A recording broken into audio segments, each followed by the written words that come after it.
Today on Past Gas, we're talking about the early years of Ayrton Senna.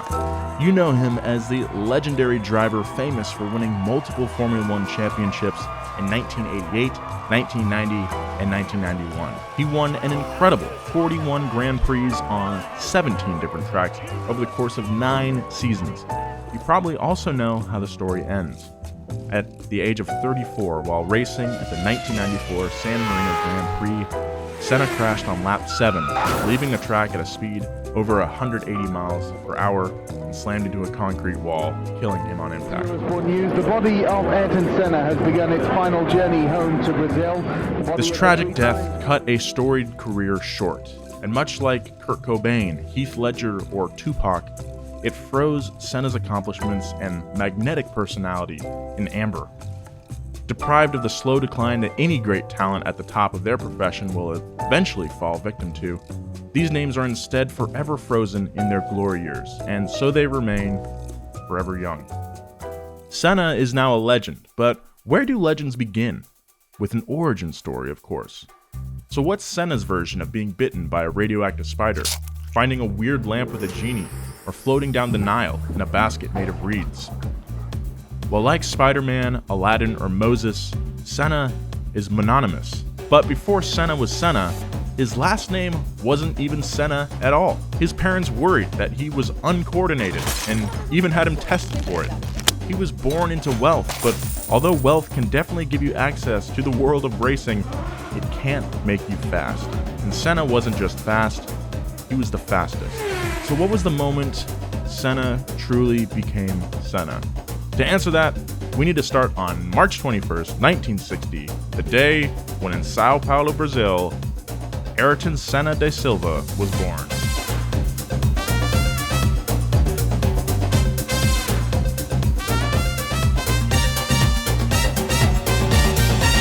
Welcome to Past Gas. That was a long intro. That was great, though, man. I'm pumped. Really good. I got a little choked up there for a second. I mean, this guy is so important and just such, like, I don't know, he's just a legend, and he's just, like, so important to so many people. And I'm really excited that we're going to dive really deep into his life. But, I mean, just, oh, man, just, I got a little teary-eyed when you're talking about the forever young stuff. It was amazing. Yeah, for sure. Senna is like I said in the intro, he's a legend, almost like a mythic figure at this point. Just such a hallowed name, so revered in motorsports and the car world in general. It's just like, oh yeah, you hear Senna and you're just like, he was the greatest, but like it's just like an instant assumption of just like perfection, basically, you know? Right, yeah. He was like Michael Jordan. Yeah, no thought given to it. And we're going to see why that is, because there's a lot of good reason for that. I think the moment where it hit, where I was like, oh, damn, was when I didn't realize he was 34 when he died, and I'm just about to turn 34. And so I'm like, damn, like, I got a lot of racing to do. Joe, you're the Ayrton Senna of automotive podcasting. Ah, damn it. That's not something I want to hear, man. I was talking about how I am scared about dying. But what I've noticed is a lot of pieces that talk about Senna don't really dive into his early life, which is what we're going to do today, and I'm really excited about that. Hopefully we'll give people some insight into where this dude came from, and I think, yeah, without further ado, let's get into the early life of one Ayrton Senna. Are you guys ready? I'm ready. It's ready as I'll ever be. All right. Ready? Let's Joe, do it. you want to give us fired up? I think my new thing is fired up. Oh, nice. Like dude. 2 different words. Fired up. Fired up. Work. Yeah. Yeah. I could see that on a shirt for sure. But DUP. Oh yeah, I get Fired it. up. I get it, man. It's great. It's solid. See, memes are better when you explain them, right? Yeah. Ayrton Senna da Silva was born in 1960 in Sao Paulo, Brazil, at the Pro Matre. By the way, I'm gonna butcher every Brazilian A lot of Brazilian words. Yeah, a lot in of this one. Portuguese, a lot of Brazilian. I'm gonna butcher it all today. Just letting you know. Pro Matre Maternity Hospital of Santana, a hospital I assumed was named after the legendary guitarist. Ayrton's father. Hot one. All right. Ayrton's father, Milton da Silva, was a landowner and factory owner, and among other businesses, Milton owned an auto parts company, and his knowledge and connections within the industry would become a key entry point for Ayrton into the world of racing. Safe to say, the family was wealthy and lived very comfortably in an upscale neighborhood in Sao Paulo. I live in an upscale neighborhood now. You're like Okay. the Ayrton Senna of your neighborhood. Yeah. No need to flex, dude. Can't help it. Ayrton's mother was Nita Senna da Silva, a name that would later prove to have huge significance. Ayrton was the middle child, with an older sister named Vivian and a younger brother, Leonardo. In 1960, Sao Paulo was a bustling metropolis of 4 million people. It had just surpassed Rio de Janeiro to become Brazil's most populated city, and to this day remains the most populated city in all of South America. Much like New York, the city has always been a melting pot for different cultures and ethnicities on the continent. In addition to being cosmopolitan, Sao Paulo was also a major hub of industry in South America, and many districts in the city's region were heavily industrialized. One of those industries was cars, so the Da Silva family's link to that industry would not have been uncommon. Ayrton's childhood, which was geographically centered in this car capital of South America, was naturally steeped in cars and racing. Nolan, you grew up in like a car family. Yeah, but that didn't really have anything to do with like where I lived. No, yeah. Well, maybe. I don't know. I think there's something about small towns that just kind of like naturally inclines them to be have a good car culture. I think I think so. Especially in California, like there like every year there's like a cruise night. And like I still know a ton of old guys that all have their multiple hot rods. You know, the economy, when that tanked, that kind of affected the car culture at the high school because we couldn't like buy sick cars anymore. But there's a few of my friends had, like my friend Cody had a Mustang, a 64.5 Mustang. My buddy Eric had like a 69 Nice. Ranchero, which had the front end of a Torino, which was pretty dope. Cool. Damn. Yeah. When Ayrton was a child, a familiar yet thrilling destination would have been the Autodromo Jose Carlos Pace. Look, guys, we are gonna butcher all these names. I don't even know where to begin. I would say Pache. No, that Yeah. sounds awful when I say that out loud. I don't know. Take your best shot, James. Hold on. Anyway, When Ayrton was a child, a familiar yet thrilling destination would have been the Autodromo Jose Carlos Pace, more commonly known as Interlagos. Interlagos was and is a world-class auto racing track built in 1942 that hosted its first Formula One race in 1972. Interlagos is probably best known for its great number of inclines and challenging hills, as well as its counterclockwise layout. it's a super dope track.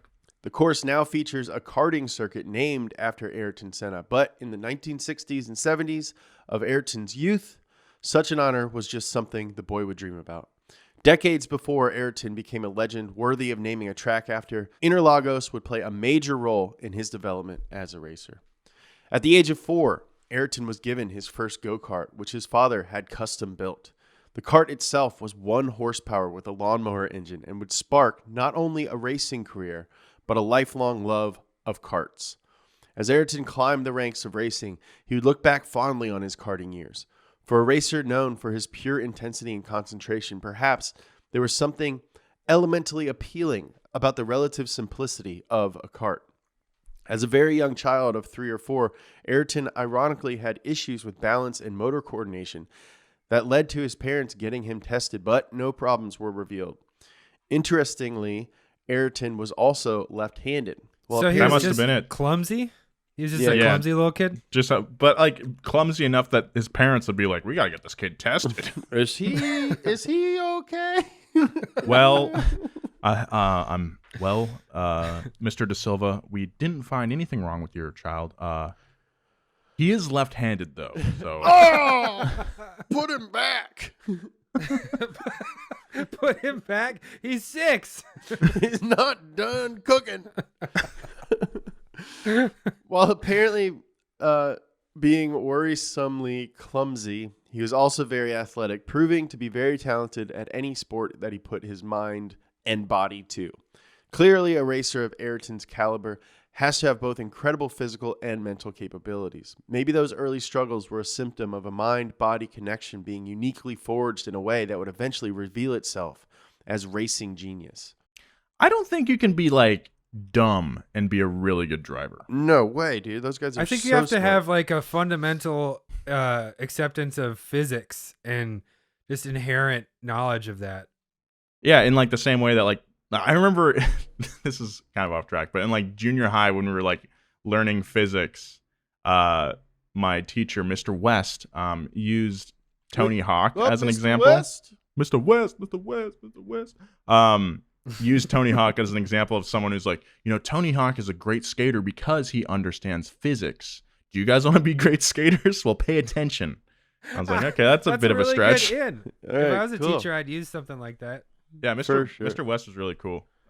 Can't believe Good that Kanye West taught at your high school. Yeah, that was pretty weird.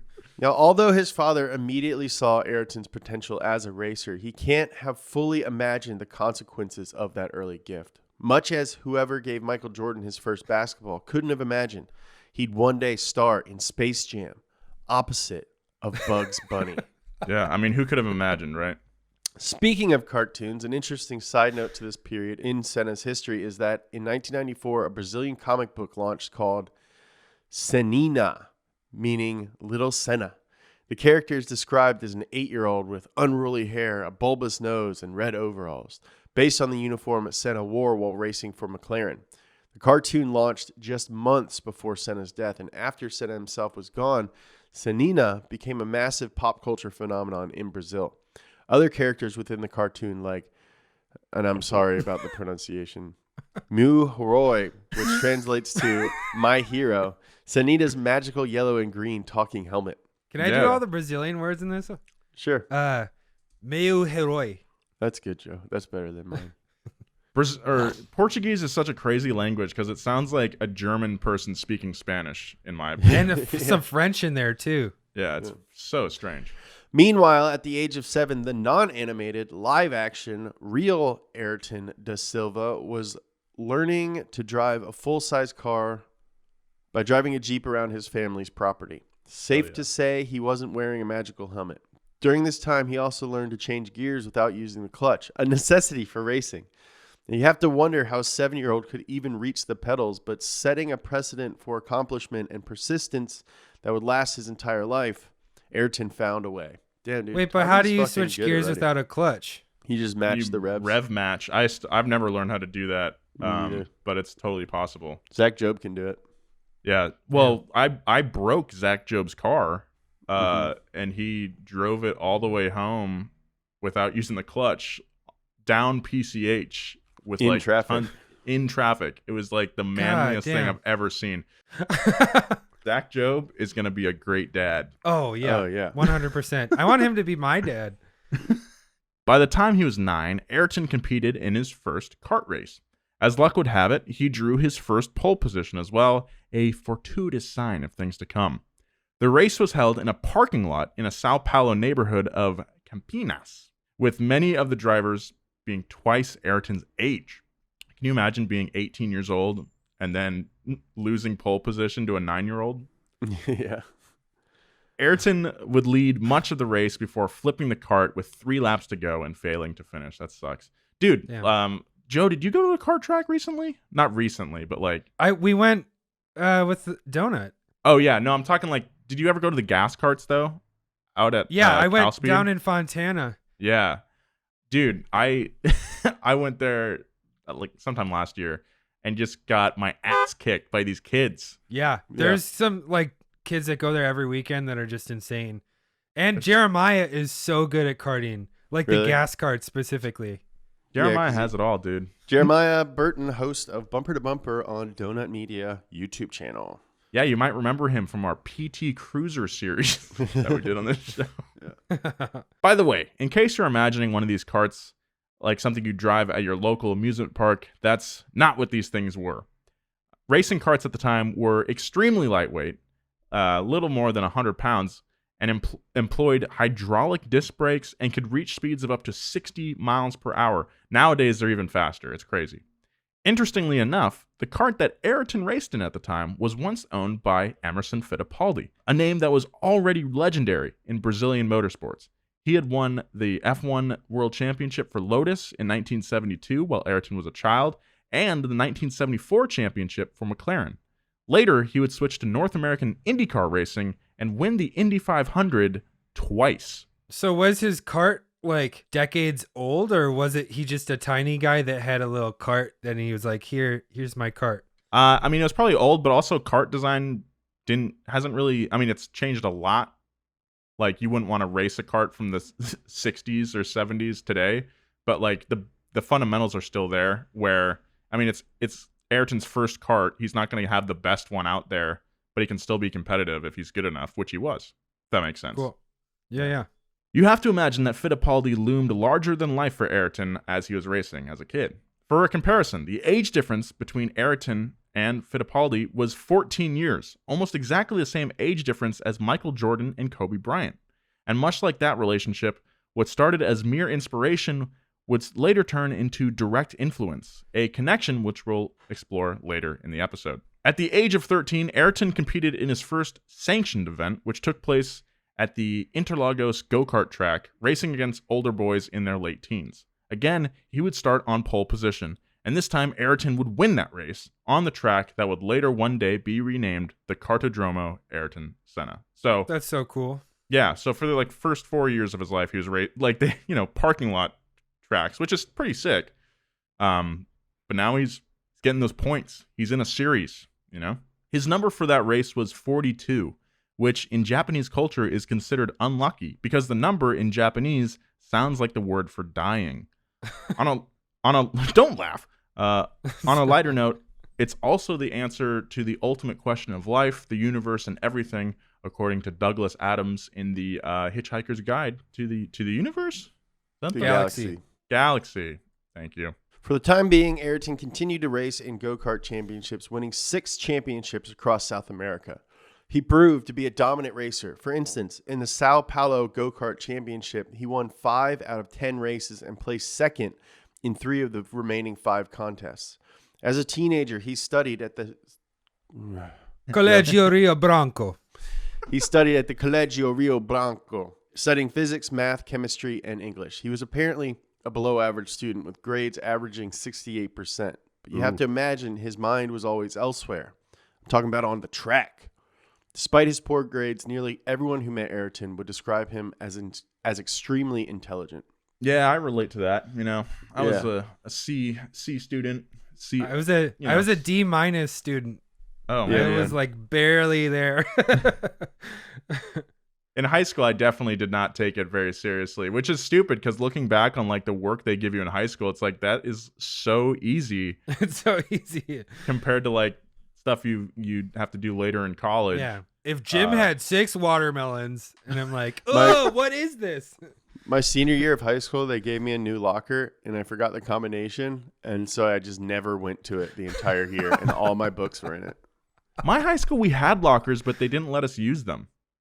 What? It was so stupid. Yeah, so we had to carry these freaking books around everywhere. Oh my God. You should have just left them at home. That's why my back is so muscular. Yeah, that's very muscular. His father, Milton, in a clip you can see in the excellent documentary Senna, available on Netflix, was already predicting his son. Not a sponsor. It's not sponsored, but it's great. I watch it probably 5 times a year. So his father was already predicting his son would one day race in Formula One. However grand the ambitions of both father and son, during this time it's clear that Ayrton truly loved karting and was not using it as a mere stepping stone to greater fame and speeds. He would later describe karting as pure driving, pure racing, without any politics, no money involved. It was real racing.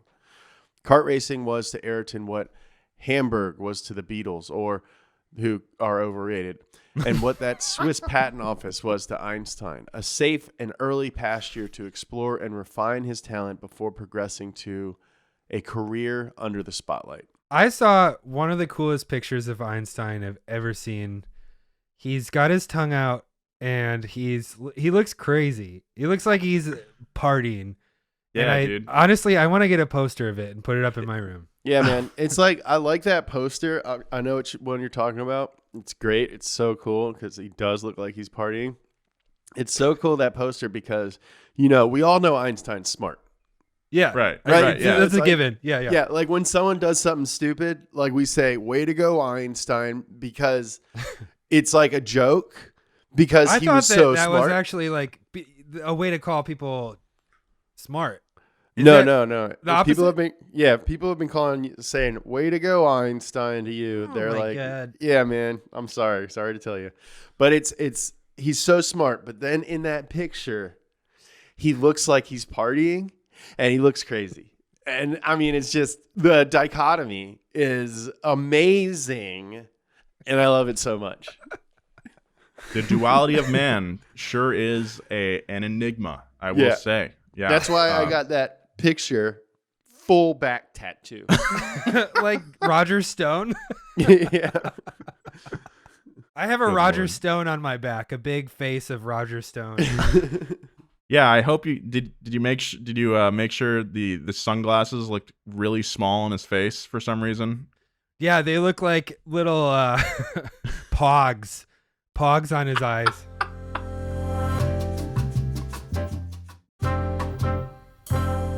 Although karting was far from the big leagues, Ayrton was highly competitive and aggressive from the get-go. In an interview decades later with Jackie Stewart discussing Senna's pattern of aggression, Senna was put on the spot and asked to defend his higher-than-average rate of making physical contact with other cars. Senna responded that he viewed himself as a racer who was, quote, designed to win races. It's clear that even at a young age, I'm made different. Yeah, I've been designed to win. God made me different. So God designed you to lose. Yeah, he made you Scottish. Me, he designed me to win. And maybe that's why you don't understand how I operate, because you were designed to lose. Maybe you Yeah, don't no understand it, disrespect. Einstein. Yeah, way No to go, disrespect to the Scots out Einstein. there. I'm sorry. I thought it was just an easy joke. Jackie Stewart, of course, his own legendary figure. If you haven't seen the Jackie Stewart documentary of him at Monaco, Oh, it's so definitely check that out. good. It's so good. It feels so cool. Yeah, I still haven't seen that. it's really good. It's so good. It's like very like Verte or whatever. Cinema Verte. Cinema like, Verte. Is it on Pluto TV? Because that's the only app that I have. No, it's on Crunkle. Oh, dude, is that a subsidiary of Grunge? Yeah. I mean, if you do you have the Grunge all access pass? Yeah, I'm part of the Grunge universe, so I Okay, could easily then just you can download get it. yeah. Grunge All Access is only 5 cents a month.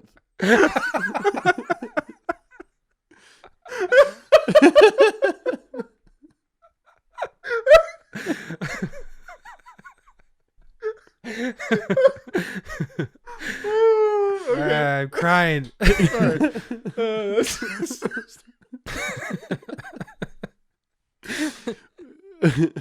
It's clear that even at a young age, Ayrton was, in a sense, designing himself the same way an automaker would design a car, pushing himself to the limits of human ability.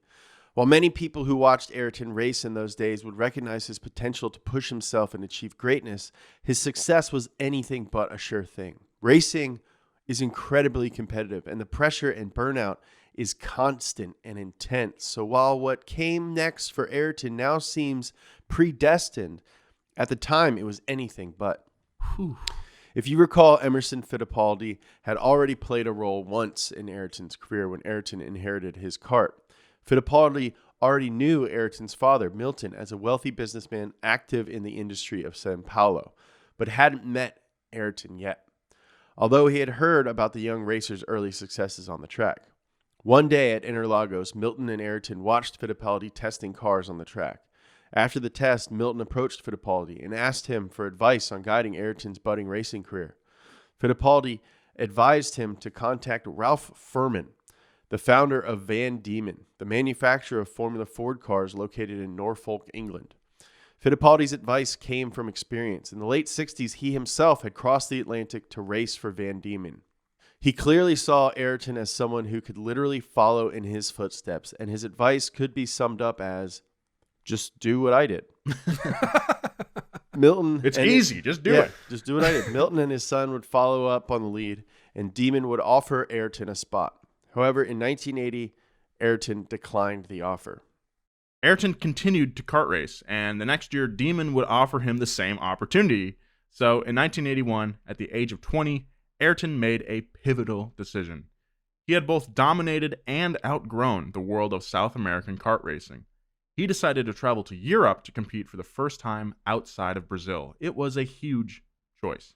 Senna made the decision to travel literally to the other side of the globe, to a new country with a new language and a different culture, to race in what was the equivalent of single-A baseball. The sacrifice was huge, and so too must have been Ayrton's desire to race. I feel like there could have been an English equivalent of baseball in there. Like Single A cricket. Well, no, that'd be like going, because like club soccer is different over there, right? Like there are actual literal clubs that can move up in the ranks of football, right? That's pretty cool how that works, actually. I like that. I think that's really cool. Like a really low level team, if they beat like higher level teams, they get to go up, right? That's like pretty sick. I don't know, man. I could just be making shit up. Yeah, man. I don't know. That's not the way it happens in like AAA baseball. You kind of go up A to AA to AAA. The team doesn't go up. Right, but in club soccer though, the clubs move up into different leagues. I don't know, Nolan. I don't into know. Premier League. Premier League. Nolan, James. I don't know. Okay? James, you're the soccer expert. I know I am, but that's one thing I don't know. That's the one thing I don't know. Okay. I haven't gotten there yet. I'm not that far in the book. I'm only on the second book of soccer. I don't know how the teams work yet. Anyway, Ayrton's first car in England would be the Van Diemen RF81. It was a single-seater, open-wheel race car, which means that the wheels were outside the body of the car, just in case you didn't know that. The class was Formula Ford, which originated in the 1960s as a way to give aspiring drivers a way of learning Formula One style driving. While the rules allowed for variation in the bodywork of each chassis, each car was required to use a specific Ford engine, which at the time of Ayrton's participation was the Cortina 1600cc, which made 125. This was the one that Lotus started messing with in Cosworth. Mm-hmm. Mm-hmm. Yeah, and that's where I would imagine that's probably one of the ways they originated as companies. This was a pretty serious engine. However, unlike Formula One, Formula Ford cars didn't get to use wings to create downforce, and racing slicks were also not allowed. They had to use like road-style tires with a tread. Sounds slidey. Oh yeah. Well, yeah. You learn a lot of car control that way. A lot of car control that way, Nolan. Yep, you do. That's right. Yeah, you're learning about car control, right? You're in the book. I'm in like the second car book, so I just got to car control. Right. Did you spend a ton of money on Encyclopedia Britannica again? Yeah. James is single-handedly keeping the traveling salesman industry alive. Yeah, I bought some knives. Vacuum cleaner. Vacuum cleaner. I moved to the burbs, and this is how we buy stuff now. I haven't opened Amazon in months. I did have a guy, I hope he's listening, and I'm definitely not making fun of him, and I'm sorry I didn't get back to him. He hit me up on Instagram in the DMs, and he's like, hey, man, trying to make money. Can I practice selling knives to you? And that's cool. Like, yeah, I might say yes.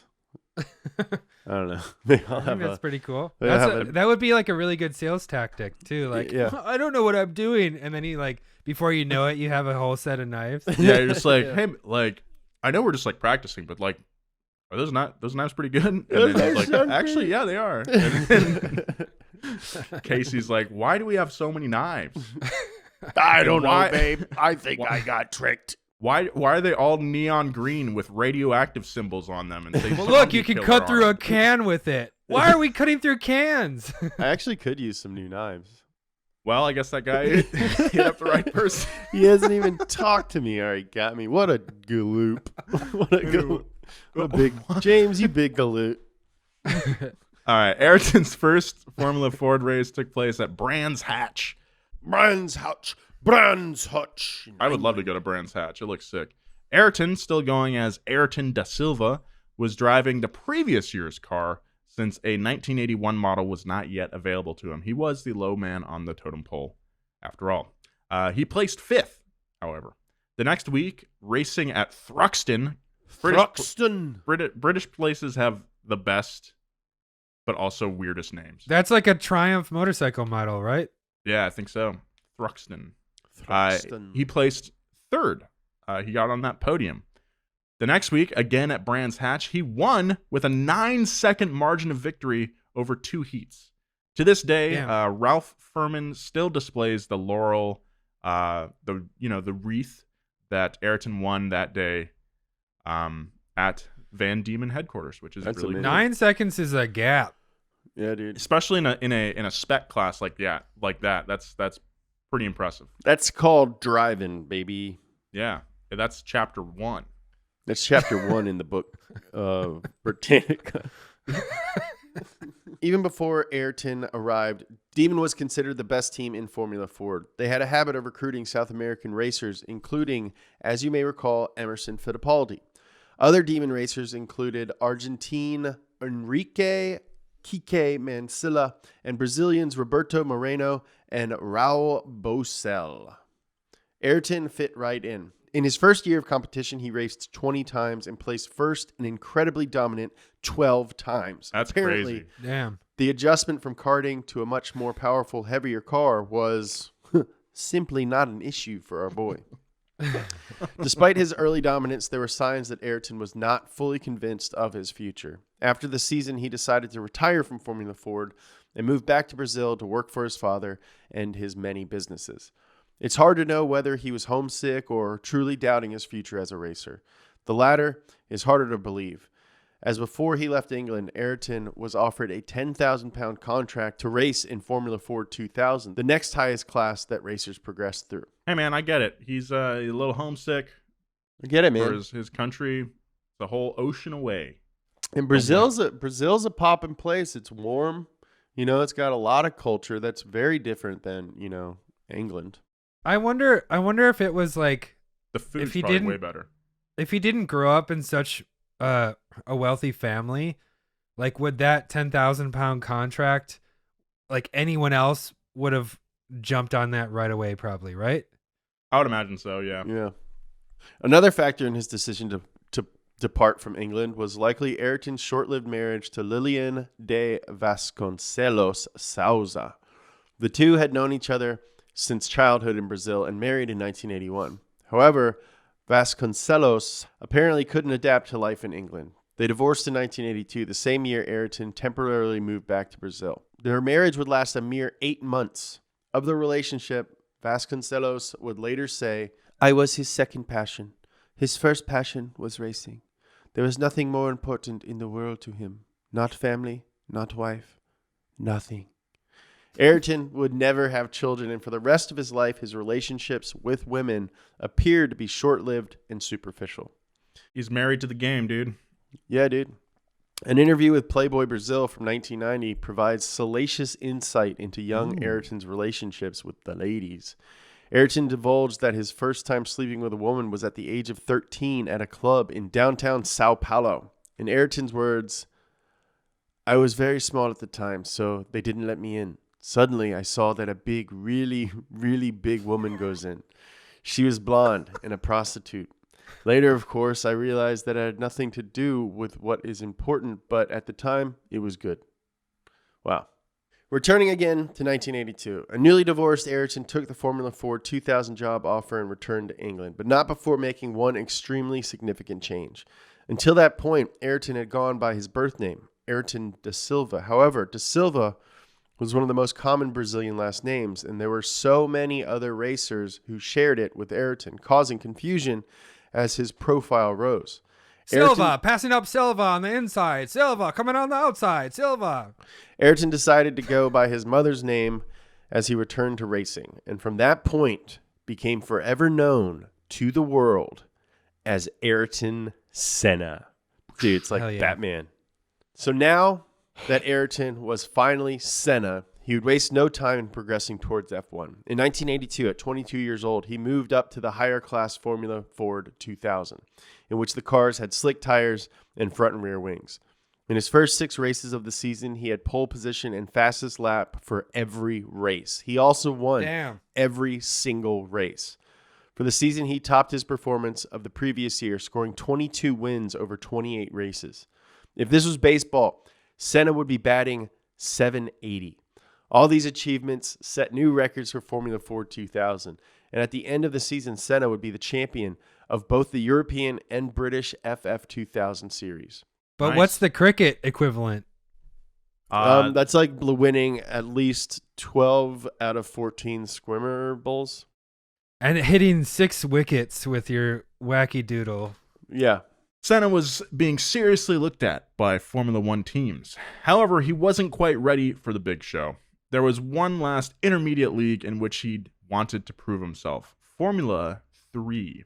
In November of 1982, still in the same year of his record-breaking Formula Ford 2000 run, Senna strapped into a racing route RT3 car for an exhibition race at Thruxton. He was already confirmed as a competitor for the 1983 season of F3, but this was his first chance to race in a finely tuned F3 car that was closer to an F1 car than anything he had previously driven. I watched Formula 3 at Coda when I went to the Grand Prix down there. Oh, yeah? And it's so cool. And my dream is that one day, like, it's obviously like a much smaller game than F1, but my dream is to one day have like a donut car in That'd be Formula tight. 3. Oh, hell yeah. Gas Bunkie Garage had a car. Really? Yeah. Wow. Also competing in that race was Enrique Mencia, Senna's teammate, as well as Tommy Byrne, the 1982 F3 champion. Tommy All eyes- Byrne. Tommy Byrne and Tommy Byrne. Tommy Byrne and Kike Mencia. Oh, man. Nice. Better get the fire extinguisher. That's a classic Tommy Byrne. Get ready to enter the mind of Mencia. All eyes were on the younger Brazilian, now known as Senna, competing on the West Surrey racing team. Could he prove himself on this larger stage as he had done so many times before?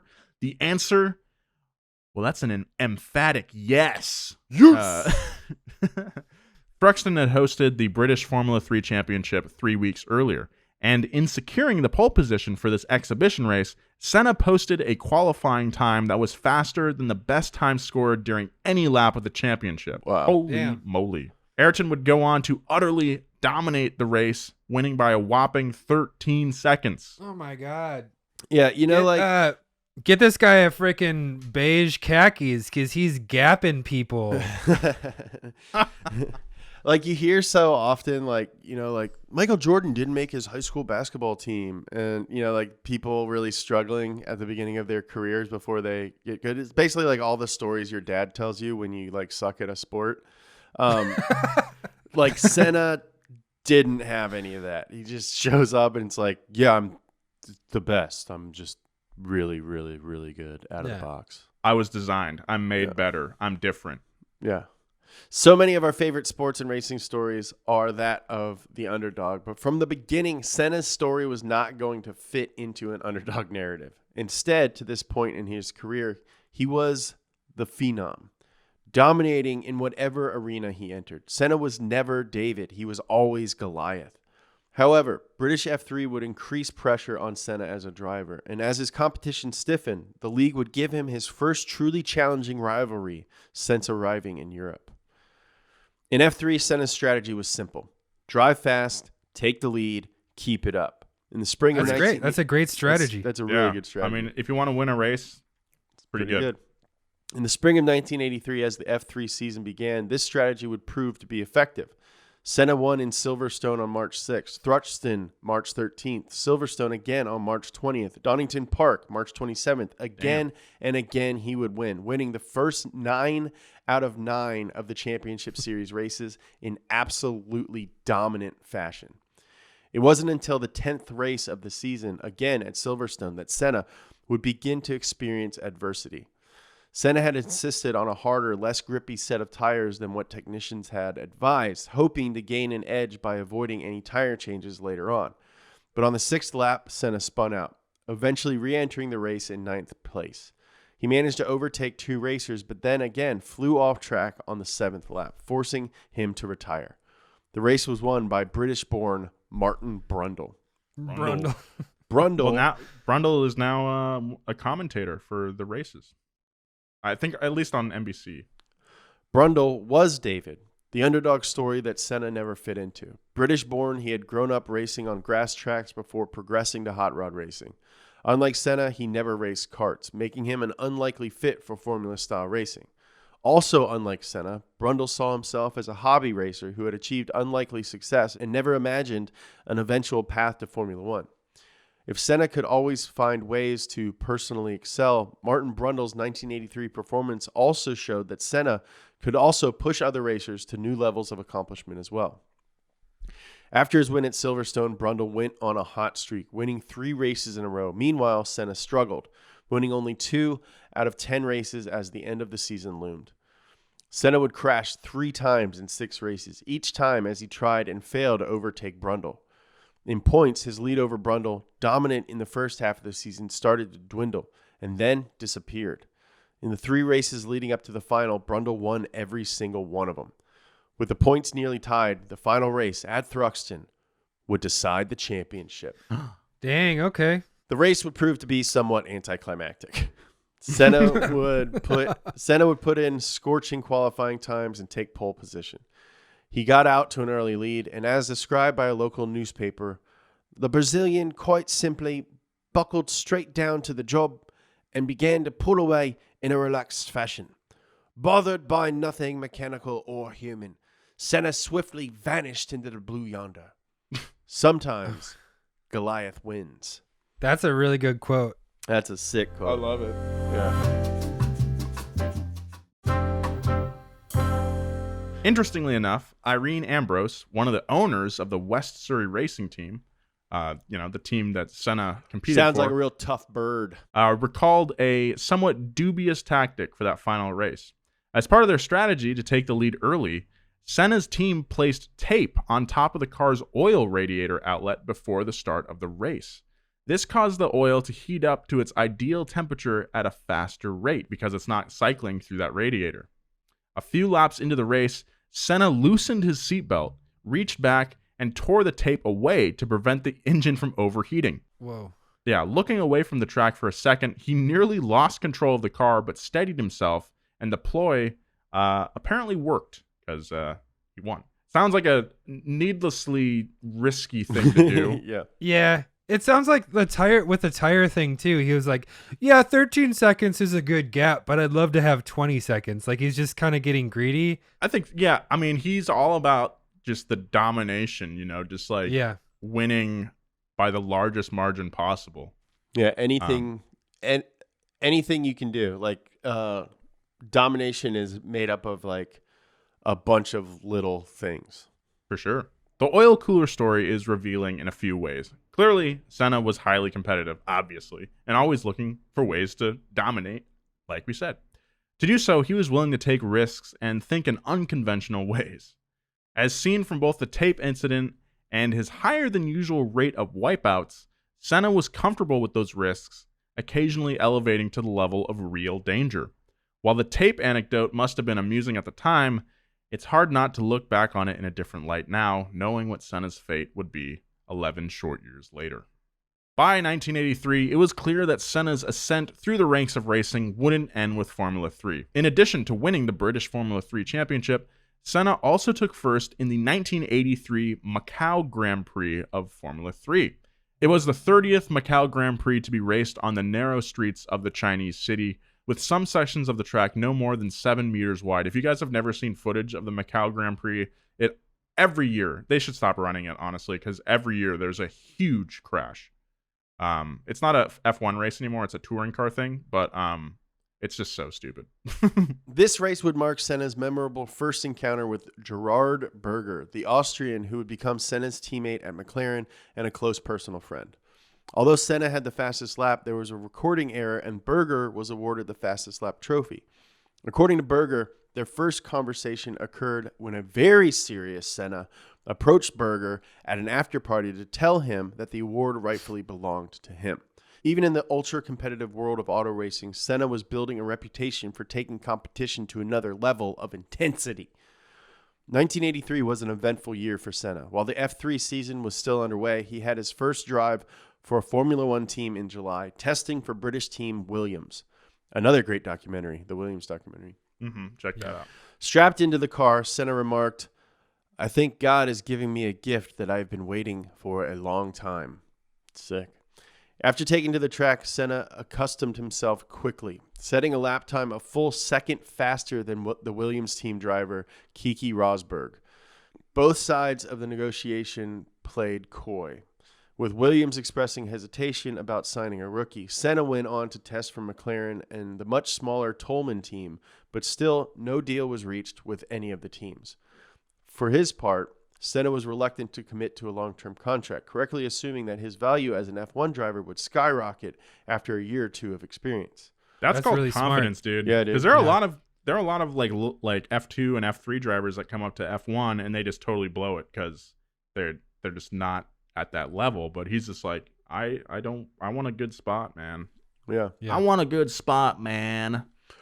Going into the 1984 season, Lotus and Brabham were seriously considering Senna. However, politics were getting in the way of a deal. Lotus considered replacing their current driver, Nigel Mansell, with Senna, but their sponsor, the British-owned Imperial Tobacco, wanted a British driver. A similar situation occurred at Brabham when their sponsor, Italian dairy manufacturer Parmalat, insisted on an Italian driver. Eventually, Senna signed with Toleman. He was 22 and had already been driving for 18 years, already seriously competing for half of his young life. After years of dedication and sacrifice, he was at the top of the racing world, competing on a Formula One team. His F1 debut would be held where his journey began, his home country of Brazil, at the 1984 Brazilian Grand Prix held in Rio de Janeiro. For Senna, this achievement must have felt like the end of a very long road. But everything that occurred up until this point was merely an origin story, a prequel to what would prove to be perhaps the most storied and tragic career in Formula One history. Senna had already proven himself to be a hero on the racetrack, a born winner who lived up to every challenge set in his path. Senna's story wasn't that of an underdog. It was that of a champion. And it was only just beginning. And that's where we'll pick up on next week's episode of Pass Gas. Boom. Dang, There you so go. excited. Woo-hoo. Fired up. Dude, this guy, ooh, I am fired up. I'm Yeah, so excited he's- for this. He's just an example of just someone who had the ability and devoted his life to that cause and was able to really make it happen. You know, he wasn't focused on anything else besides going around them twisties. He's like, I know what I got. No tire kickers. Just give me what I want. Yeah. Well, yeah, we'll see next week. It wasn't as easy as he thought it would be, but there was definitely some triumph in his early years in Formula One. It's a really cool story. So stick around and check that out because this series is going to be great. We're going to be doing 3 more episodes on Senna. We know where we're going this time. We have a set destination. And there's cars in this series. Yeah, and there's no Please murder. tell me there's Beatles. There we will do an entire episode on the Yardbirds, so check that out. I like the Yardbirds. Yeah. Just kidding.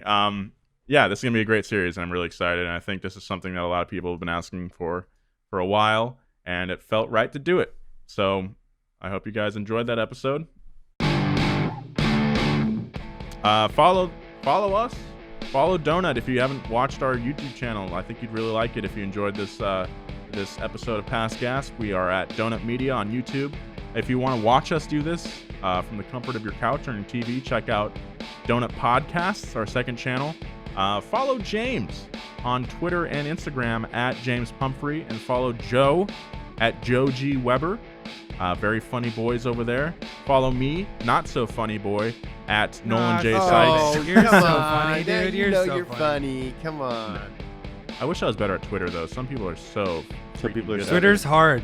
Yeah, Twitter is hard. Anyway, and follow Donut on all social media for some behind-the-scenes looks at Donut Media. All right. I love you. All right. Be kind. Fired up. Yeah, get her done.